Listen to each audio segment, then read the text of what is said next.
Bueno, pleno verano, muchísimo calor y lo primero que hacemos es buscar la pileta para refrescarnos o también buscar el río. Le hemos invitado a Manuela Morano, ella es socorrista, ella es guardavida, para conocer cuáles son las prácticas y la prevención de accidentes, ¿no? Para que esta recreación, esta diversión no termine en tragedia. Gracias por venir. No, a ustedes, gracias por tomar este tema justo en esta época del año que es fundamental. Sí, la prevención es todo, es un 99%. En las piletas de casa, tomar la prevención siempre antes, que llegue el verano es genial. Poder cercar las piletas, poder controlar a los niños aún teniendo cerca en las piletas. Y el cerco que sea importante, ¿no? Sí, un cerco que viene, cerco de seguridad para piletas, tiene que ser de determinada altura. También complicado de abrir para que los nenes no puedan abrir, no unas por ahí rejas o cosas que por ahí los chicos pueden llegar a pasar de todas maneras. Lo mismo también si le ponen algún tipo de flotador a los niños, nunca sacarle la mirada porque nunca se sabe qué pueden hacer. La prevención es siempre lo primero, después nada. Muchas veces uno cuando se va al río, por ejemplo, bueno, está la prevención de las piletas, pero vamos al río y pensamos, bueno, yo sé nadar en pileta, sé flotar, no me va a pasar nada. Pero es muy distinto nadar en una pileta que hacerlo en un río. ¿Qué pasa en el río, más aún cuando hay tantos visitantes que eligen las sierras de Córdoba para descansar y son muy confiados? Sí, son confiados y la verdad es que por ahí lo que menos pensamos es que algo puede llegar a pasar. Convengamos que hay muchos espejos de agua, fundamentalmente en Córdoba, también incluyamos el mar, nos vamos de vacaciones y por ahí lo que menos pensamos es que puede llegar a pasar algo. Siempre hay que preguntarle a un oriundo del lugar o el guardavidas a cargo, dónde es el sector donde nos podemos bañar, no hacer cosas que puedan llevar a un posible accidente, como por ejemplo tirarme de una piedra en un río, donde bueno, sí es hondo, pero yo no sé bien qué puede haber abajo. Muchos ríos en Córdoba que no son transparentes. Entonces, evitar esos accidentes o por lo menos achicar el margen de error comunicándonos un poco, informándonos un poco, mejor dicho, para bueno, achicar ese... Claro. Manuela, hay corrientes frías en el río, ¿no? Que eso puede impactar en calambres, en la respiración y bueno, termina con desenlaces fatales. Nunca hay que confiarse. Yo, bueno, hablo desde mi profesión, por ejemplo, siendo guardavidas, no creo que porque lo soy y conozco, aún conociendo el río o el mar, soy nadadora también, me puedo tirar a un río o a un mar porque tengo este conocimiento de... acá hay que tener en cuenta que los factores naturales varían muchísimo. Una crecida de río, por ejemplo, familia es de Buenos Aires y no sabe lo que por ahí puede llegar a ser una crecida de río, con cuánta rapidez puede crecer el río. Acampar cerca de un río también es peligroso. Por eso es que siempre lo mejor tal vez es eso, informarse una vez llegado al lugar, ver, trabajar en, ponerse en el rol tal vez de guardavidas y decir, bueno, aquella piedra que no vayan, si estoy en el río, ¿no? Allá está hondo, guarda, si estoy en el mar, preguntarle, ahí hay que preguntarle al guardavidas porque nunca se sabe cuándo hay una resaca, cuándo hay un chupón, cuándo hay algún peligro, ¿no? De factor natural que nunca podemos saber, digamos, cambia día a día. Cuando hablamos de esta prevención, muchas veces focalizamos en los más pequeñitos, pero ¿qué pasa con los más grandes? Más grandes que muchas veces toman algo, deciden tirarse desde una piedra, un error de cálculo y el impacto puede ser mortal. Incluso hay antecedentes muy negativos en Córdoba. Ni que hablar, hay algunos balnearios muy complicados en Córdoba en relación a eso, por eso decía lo de, bueno, tirarse de arriba de una piedra. No todo el mundo lo hace, ok, todo el mundo lo hace, pero ¿eso es seguro?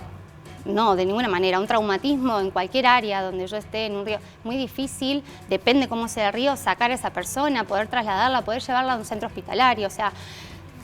Está la diversión, obviamente tener en cuenta qué hice yo previamente, ¿no? En qué estado estoy también, de poder de decisión y demás. Por ejemplo, bueno, en épocas de fiesta está eso, ¿no? Alguien puede estar en un estado complicado y irse a un lugar donde el factor natural puede hacer una mala jugada, bueno, no está bueno. Y los niños siempre no perderlo de vista, discúlpame, creo que es la mayor prevención que nosotros podemos Aparte, tener. ¿cuántos segundos son suficientes de inmersión para morir? Mira, hay 6 grados de ahogamiento. El primero es tomar agua, tragar agua, todo el mundo. Ya para el segundo, con unos segundos sumergido dentro del agua, ya puedo tener un grado de ahogamiento severo, el cual me puede llegar en pocos segundos a una parada cardiorrespiratoria. Entonces, de ahí sí, puede haber vuelta atrás, digo, tengo que saber qué hacer, saber hacer una RCP, porque hasta que llega la ayuda también pasa un tiempo, pero puede pasar todo en apenas 2-3 minutos, entonces es algo que lo tengo que prevenir, porque cuando ya sucede es muy difícil de poder salir de una situación así. Pensaba, ¿no?, con respecto a esta asistencia, tal vez nos encontramos en una situación donde alguien se está ahogando y nos tiramos a ayudarlo. Y tal vez nosotros tampoco ayudamos, se termina muriendo el que se estaba ahogando y tal vez un desenlace fatal del que tuvo una buena intención y tampoco tenía herramientas. Gracias por tu pregunta. ¿Qué hay que hacer ahí? Sí, tenés toda, es muy bueno lo que preguntás, porque la seguridad de uno es lo primero. No podemos ser una víctima más, aún, y soy madre y lo digo con ahora sabiendo qué es esto, por más que sea un hijo, un familiar el que está ahogándose, yo necesito hacer lo mejor que pueda en ese momento. No ser una víctima más, necesito llamar a quien pueda darme una mano, al servicio de emergencia, al guardavidas, a quien realmente pueda sacar a esa persona de ese lugar que evidentemente tiene un factor de riesgo importante, por eso el niño se está ahogando, ¿no? Por ejemplo, en el mar, veo a alguien que se está ahogando, lo más inteligente no es tirarme a tratar de salvarlo, porque si soy una víctima más, digo, ya somos 2 víctimas y probablemente vayan a buscar a la segunda y no a la primera. Los guardavidas o la gente que está a cargo de ese lugar. Porque la primera probablemente ya está muerta, ¿sí? Entonces, son protocolos que pueden variar igual dependiendo, ¿no?, cada lugar, pero tengo que saber que es muy difícil, obvio, son cosas que a uno le sale en el momento, hay mucho en juego, pero saber que mi seguridad es lo primero es importante. ¿Y qué se hace en ese momento? Llamar a alguien que pueda ayudarnos realmente, al guardavidas a cargo o al servicio médico o alguien que nos pueda ayudar o pensar cómo hacer para ayudar a esa persona.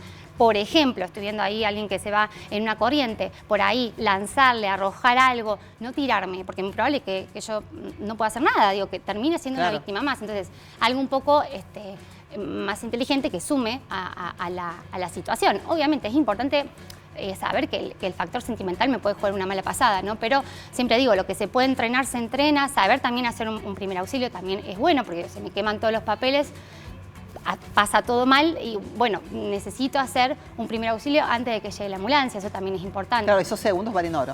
Valen oro, tal cual, valen oro. Es la vida y la muerte. Si yo ya tengo una persona con una parada cardiorrespiratoria, el hecho de saber hacer un primer socorro, un RCP, saber a quién llamar, son cuestiones muy básicas, elementales, pero a veces por ahí hacen falta recordarlas, es fundamental. Bueno, en una próxima invitación, Manuela, vamos a hablar sobre esta práctica RCP que todos, como ciudadanos comprometidos, deberíamos realizar una vez por año, ¿no? Para refrescar esos conocimientos y, por supuesto, darle una mano al que lo necesita. Sí, para poder entrenar, para poder actualizarse, se actualizan mucho. Y más que nada el entrenamiento. Bien. Yo si leo un libro hoy y lo leo dentro de un año no me acuerdo nada. Lo mismo es, o con cualquier cosa, un ejercicio de gimnasio en un año. Lo mismo es con esto, que es algo muy simple, que lo puede saber toda la comunidad, que no hace falta conocimiento previo y que es una herramienta por si sucede lo peor, bueno, tener tiempo a que la ambulancia llegue.